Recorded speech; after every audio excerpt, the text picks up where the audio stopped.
మాస్టర్‌తో మాటామంతి కార్యక్రమానికి స్వాగతం. నేను మీ మాస్టర్ దుర్గా ప్రసాద్. ఈరోజు మనతో పాటు డాక్టర్ దుర్గా వడ్లమాని గారు ఉన్నారు. మేడం నమస్కారం మేడం. నమస్తే అండి. మీరు సీనియర్ జర్నలిస్ట్. ఒక విషయం ఏంటంటే అండి, జగన్మోహన్ రెడ్డి గారు 2 టర్మ్స్‌గా 5 డిప్యూటీ సీఎంలు, 5 డిప్యూటీ సీఎంలు మొత్తం 10 మంది డిప్యూటీ సీఎంలండి. చాలా మందికేంటంటే ఆ డిప్యూటీ సీఎం ఒకళ్ళు నాకైతే ఒకళ్ళిద్దరు తెలుసు. చాలా మంది చెప్పలేరండి డిప్యూటీ సీఎం పేర్లు. ఇప్పుడు ఈ కూటమి ప్రభుత్వంలో డిప్యూటీ సీఎం పవన్ కళ్యాణ్ గారు వచ్చి, ఆయన ఒక టీ విత్ డిప్యూటీ సీఎం అని పెట్టారండి అది. అది అంటే ఏ విధంగా ఎందుకంటే ఆ డబ్బులు కలెక్ట్ చేసి పర్యావరణ పరిరక్షణకి ఉపయోగపడేలాగా ఆయన చేద్దామని ఒక ఆలోచన ఉంది. ఇది ఎలా చూద్దాం అంటారు మరి? అంటే పవన్ కళ్యాణ్ గారు మొన్న ఈ జూ అధికారులు ఉంటారు కదండీ! అవును. వాళ్ళందరూ కూడా మోస్ట్‌లీ ఐఎఫ్ఎస్‌లుంటారు. సో, వాళ్ళతో 5, 6 గంటలు సమావేశం నిర్వహించారు. హ్మ్. ఆ నిర్వహించటంలో ఏంటంటే ఆయన చేసిన ఒక మంచి పని. అంటే హౌ టు గెట్ ఫండ్స్, ఇదేమంటారు ఫండ్స్, ఫండ్స్. ఫండ్స్ ఎలా ఆ వస్తాయి? ఫండ్స్ రావటం కోసం ఆయన ఒక వినూత్న ప్రయోగానికి అయితే వినూత్న ఒరవడికి నాంది పలికారు. అందులో భాగంగా టీ విత్ డిప్యూటీ సీఎం. అంటే ఇప్పుడు ఎవరైనా టీ తాగాలంటే they have to pay something. We don't know exactly how much money. Hmm. Maybe ఇప్పుడు సపోజ్ ఒక చిన్న పిల్లాడెళ్లి తాగాలంటే కూడా he may pay 10 rupees. We don't know అవును. ఎగ్జాక్ట్‌లీ. సో, అట్లా స్టార్ట్ చేసి పెద్ద పెద్ద ప్రైవేట్ వ్యక్తులను ఆయన ఆదర్శంగా పెట్టుకున్నారేమో. అంటే వాళ్ళొచ్చి వాళ్ళు గనక తాగితే they will pay more funds కదా! అవును. ఆయన ఇంకొక అడ్వాంటేజ్ ఏంటంటేనండి, ఈయన అటవీ పర్యావరణ శాఖ మంత్రిగా ఉన్నారు కాబట్టి he is more into that. అంటే ఆయనకి దాని మీద చాలా మక్కువ ఉంది. సో, ఆయన ఉద్దేశం మొత్తం జూలున్నాయి కదా మనకి. అవునండి. వాటిని అంటే ఈ జంతు ప్రదర్శనశాలలంటాం తెలుగులో. అవును. వాటిని పరిరక్షించాలి, వాటిని ఇంకా బాగా చెయ్యాలి అని ఒక కోరిక ఆయనకి. సో, ఆ ఉద్దేశంలో భాగంగా ఆయన ఏం చేశారంటే, ఇటువంటి కార్యక్రమానికి శ్రీకారం చుట్టారు. మీకు గతంలో గుర్తుంటే ఆయన పెప్సీ యాడ్ చేశారండి. అవునండి. చేసినప్పుడు ఏమైందంటే, ఆయన ఎక్కడో చదివారు ఒక పేపర్‌లో. ఈ పెప్సీ తాగటం వల్ల అందులో ఇలా పెస్టిసైడ్స్ ఉంటాయి అని. సో, అప్పటినుంచి ఆయన యాడ్స్ చేయటం మానేశారు కంప్లీట్‌గా. సాధారణంగా ప్రభుత్వాలు యాడ్స్ ఇస్తాయండి. ఇక్కడ రివర్స్‌లో ప్రభుత్వానికి సంబంధించిన ఒక డిప్యూటీ సీఎం, ఒక అటవీ పర్యావరణ శాఖ మంత్రి నేనే యాడ్‌కి పనికొస్తాను అని ఒక అంటే కొత్త అవును. తరహాగా ఆలోచించారాయన. ఆ ఆలోచన నుంచి పుట్టుకొచ్చిందిది. అయితే మనం చూసుకుంటేనండి భారతదేశంలో మొత్తం మనకి ఇప్పటి వరకు 68 జూలున్నాయండి. హ్మ్. వీటిలలో కూడా రకరకాలుంటాయి మీకు. సీతాకోకచిలుకలకుంటాయి, మొసళ్ళకుంటాయి, తర్వాత వివిధ జంతువులుంటాయి. తర్వాత ఈ సరీసృపాలంటాం మనం. అవును. వాటికి ప్రత్యేకంగా ఉంటాయి. జనరల్ బర్డ్స్‌కుంటాయి. బర్డ్స్‌కి బర్డ్స్‌కుంటాయండి. విడిగా ఉంటాయి. మీకు టైగర్‌లకుంటాయండి. టైగర్‌లకుంటాయి. తర్వాత స్నేక్స్. మెడ్రాస్‌లో స్నేక్ పార్క్ చాలా ఫేమస్. అవునండి. మనం ఆశ్చర్యపోతాం. చెట్టుకి చుట్టుకునుంటే అది చెట్టు కొమ్మో తెలీదు, పాములో తెలీదు. అట్లా అంటే ఈ జీవాలన్నిటి కూడా జీవరాశులు, జంతుజాలాలు ఏవున్నాయో వాటికి రకరకాలుగా ఉంటాయి. అయితే మన ఆంధ్రప్రదేశ్‌లో తీసుకుంటేనండి, ఒకటి విశాఖపట్నంలో ఉంది. రెండోది తిరుపతిలో ఉంది మనకి. విశాఖపట్నంలో ఉన్న దానికి ప్రత్యేకత ఏంటంటే, భారతదేశంలోనే మూడవ అతి పెద్ద జూ అది. హుహు. అదొక ప్రత్యేకత మనకి. ఇంకొకటేంటంటే ఆయన ఉద్దేశం రేర్ బర్డ్స్ ఉంటాయి. రేర్ యానిమల్స్ ఉంటాయి. వాటిని ఇంపోర్ట్ చేసుకొని వాటిని పరిరక్షించాలని. అయితే జూలు పెట్టే ప్రదేశాలు ఎట్లా ఉండాలంటే, మనం చూసుకున్నామంటే ఇక్కడ నెహ్రూ జూలాజికల్ పార్క్ ఉంది. అందరూ నెహ్రూ జూలాజికల్ పార్కే చాలా పెద్దది మనకి అదొక అపోహ ఉంది మనలో. హ్మ్. కాదు విశాఖపట్నం పెద్దదని మనకి అంటే ఈయన వల్ల మనం ఒక కొత్త విషయాన్ని తెలుసుకున్నాం అందరం. అంటే చదవటం మొదలు పెడతారు కదా ప్రజలు. అవునండి. ప్రతీదీ కూడా నేర్చుకోవాలండి మనిషి. ఆ నేర్చుకోవటంలో భాగంగా ఇది తెలుసుకున్నాం మనం.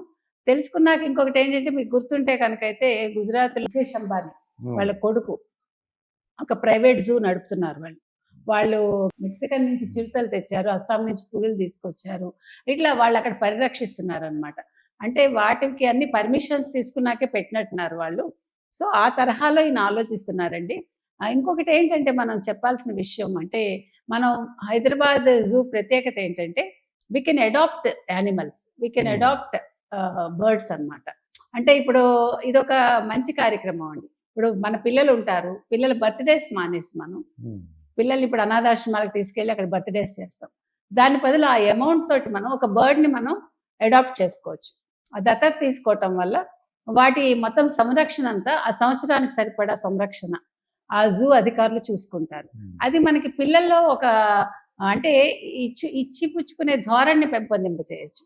ఇప్పుడు ఇంకొక విషయం ఏంటంటేనండి, ఇప్పుడు పిల్లలు కనుక మనం తీసుకుంటే, వాళ్ళకి సింగిల్ పేరెంట్ అయిపోతున్నారు. లేకపోతే సింగిల్ చైల్డ్ అయిపోతున్నారు. లేదు తల్లిదండ్రులు ఇద్దరు ఉద్యోగస్తులవుతారు.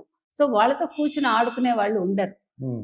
మనం ఇట్లా కనీసం అంటే ఈ ఫోన్‌ల నుంచి దూరంగా పెట్టడానికి, టీవీల నుంచి దూరంగా పెట్టడానికి, నెలలో ఒక రోజు ఈ జంతు ప్రదర్శనశాలకు తీసుకెళ్ళి ఇలాంటివి అలవాటు చేస్తామనుకోండి, they can have that bandage అనమాట. అయ్యో! ఇది నా పక్షి నేను పెంచుకుంటున్నాను. ఆ దగ్గరతనం వస్తుంది. అంటే ఇవ్వటం అనేది నేర్చుకుంటారు.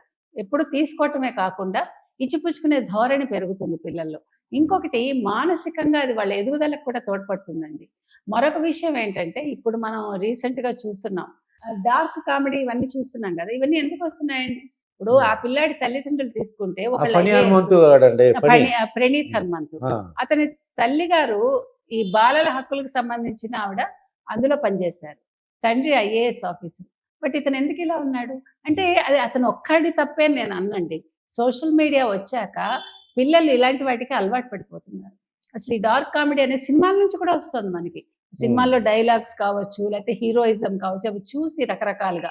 ఇప్పుడు ఆ అబ్బాయి చేసిన ప్రణీత్ హనుమంతు చేసిన వీడియో కనుక మీరు చూసారంటే, మనకు ఆ తండ్రి మీద కూడా కోపం వస్తుంది. ఆయన ఐఏఎస్ ఆఫీసర్. ఆ! ఆ తండ్రి కాదు. ఆ వీడియోలో ఉన్న తండ్రి ఓహ్! ఆ బెల్ట్ తీసే విధానం చూస్తే అది ఒక నెగెటివ్ ఫీలింగ్ మనిషికొస్తుంది. ప్లస్ పిల్లల్ని భయపెట్టడం. అంటే అతనిది తప్పుంది. ఆ తండ్రి పిల్లది అంటే తండ్రి ఆ వీడియోలో చేసింది తప్పే. ప్రణీత్ బ్యాచ్ చేసింది కూడా తప్పే. అంతవరకు అయితే మనం చెప్తాం. అంటే ఇది ఎందుకు చెప్పుకుంటున్నాం అంటేనండి, పిల్లలకి ఎప్పుడైతే ప్రకృతితో మమేకం అవ్వరో, ప్రకృతికి దగ్గరగా ఉండరో, తల్లి, తండ్రి ఎప్పుడైతే ఇంట్లో లేరో, మన కుటుంబ వ్యవస్థ ఎప్పుడైతే చిన్నాభిన్నం అయిపోయిందో, అంటే మనకు ఉమ్మడి కుటుంబాలు లేవు. ఉమ్మడి కుటుంబం ఉంటే మనకి తాత ఉంటారు, అమ్మమ్మ ఉంటుంది, లేతే నానమ్మ ఉంటుంది, చెప్తారు మనకి మంచి చెడు. పూర్వం ఎలా ఉండేదండి, పొద్దున్న లేచాక మీరు ఇంట్లో పనులు చేయాలి పిల్లలు. తర్వాత శ్లోకాలు చెప్పాలి, అవునండి. చదువుకోవాలి, ఇల్లు శుభ్రం చేయాలి, బడికెళ్ళాలి. సాయంకాలం వచ్చాక మళ్ళా మనమే చదువుకోవటం. ట్యూషన్స్ ఎవరికీ లేవండి అప్పుడు. అవును. అసలు మనం చదువుకున్నాం మనం. చదువుకొనలేదు మనం. అవును. ఇప్పుడు చదువుకుంటున్నారు. చదువుకోవటం లేదు వాళ్ళు. సో, డిఫరెన్స్ ఎక్కడొచ్చిందంటే, ఈ పరుగుల జీవితంలో తల్లి, తండ్రి ఉద్యోగం చేస్తే గాని కుదరదు. అప్పట్లో ఒకళ్ళు సంపాదిస్తే 10 మంది తినేవాళ్ళు. ఇప్పుడు 10 మంది సంపాదించినా కూడా ఇంటికి సరిపోట్ల. అంటే మనిషికి లగ్జరీస్ మీదకి ఎక్కువ వెళ్ళిపోయారు. సో, ఇక్కడ ఇంకొకటి కూడా మనం చెప్పొచ్చండి. అంటే ఉప ముఖ్యమంత్రి గారికి మనం సూచించొచ్చు.